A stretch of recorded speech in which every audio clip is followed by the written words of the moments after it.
Real-time crime center is a relatively new concept in law enforcement. The idea being we take all of the technological resources available to us as a law enforcement agency.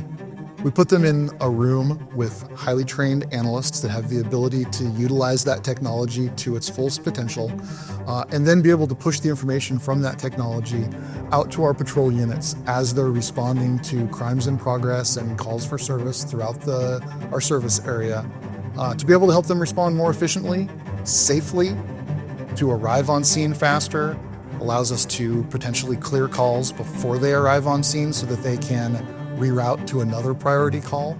It's all about saving time, maximizing our resources, and keeping both our officers and the citizens safe. So in this position, I particularly like being able to dig deeper and find more information. Knowing what our partners need on patrol and in dispatch, in this chair we get to stop. We can hit the brakes while they're still running and look for that information to help them before they get there. I've been fortunate to have, our staff with a lot of experience, a lot of motivation and investment in the project to really kind of set forth how the voyage is going to be. And then, we've been lucky with bringing in staff that we already have within the analyst corps, with our supervisor who has, that experience and drive to make it happen. And we were able to, hire an IT manager from the county who's dedicated here, and the whole recipe, in addition to a project manager to keep tabs day to day on all the moving parts, all those things are what make it successful, because if we take any of those people out, I think we're nowhere near where we should be. The Real-Time Crime Center uses a number of different technologies to carry out our mission. At the core of that technology is going to be our license plate reader network that has the ability to capture license plates of cars that pass by the cameras that are strategically placed throughout the county. We have a video camera network that we can access. That includes a combination of both public cameras owned by government entities. We also have a third-party video integration program that we call Spokane Sentinel that allows us to connect directly to live video streams in private businesses that choose to participate. We cannot just tap into any camera. These are businesses who have gone out of their way to make their streams and video available to us to access. We have a number of investigative databases that are common throughout any law enforcement agency, but our operators that are utilizing those databases are able to layer the technology such that they're taking the information from our cameras, our license plate readers, our computer-aided dispatch system, and are able to utilize those databases to access information in a way that provides an entire picture of the scenario that's unfolding, as opposed to just pieces from one or two systems. To be able to watch what's going on at any given moment and take a call that might be happening in the city, but recognizing that that's a vehicle that was used in some property crimes in Spokane Valley, and then using our technology to track those vehicles and connect them to property crimes happening in the West Plains. To be able to do that in real time is proving to be a huge asset for not just the Sheriff's Office, but for our region and our citizens as a whole. It's pretty cool.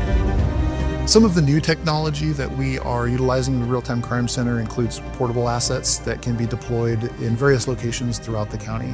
For instance, we just finished building two new vehicles that we can deploy in areas of high crime. We call them COWs, Camera on Wheels.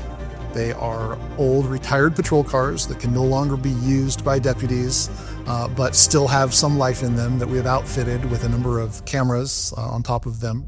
But the thing that I get most excited about is having our operators in the seats actually able to utilize that technology to provide the information to our deputies, which they have very much needed over the years. And I'm very excited to see that all come together in the development of our Real-Time Crime Center. What can we put on the officer's computer when we're not staffing here? What can we give to the dispatchers on an intelligence database? And we've found those technologies that bring all those layers together.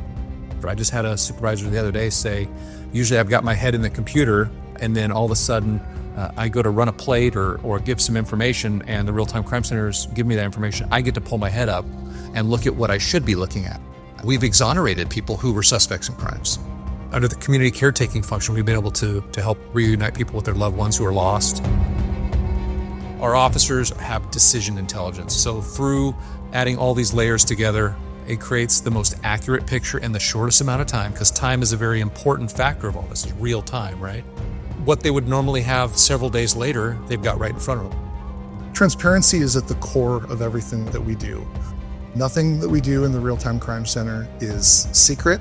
We're not using any sensitive investigative techniques that are questionable. Everything is open to the public.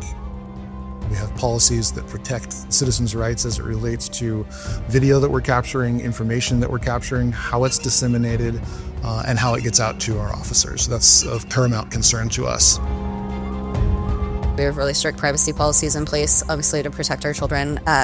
But in an emergency situation, we're working with our school partners to be able to access those cameras so that we ultimately will be the first responder on scene so that we can relay that information. I've seen our teams using cameras in order to try to locate where, we had some missing kids going down the road. But what it also does for us is it helps us save time in the fact that they can check areas that don't need to be checked by our deputies on the ground. They can say, hey, this area is all clear. Let's all check over here to this side. If we can direct a deputy to an area of importance and away from something that has less relevance, we're improving response times. We are getting to the scenes of the important incidents faster. It seems like it's this mysterious voodoo type of operation, but really it's quite simple. It's kind of an overwatch using all the tools that we have and have had for a long time and putting them all together all at once so that we can get the best picture right up front. Our analysts, our operators here are there to support our people in the field, 100%. And they'll drop anything they're doing to support people in the field. Once even our deputies trust that what they're doing and how and why, we'll be talking about this in the future, and it'll be about how they're always wondering why we're not on 24/7.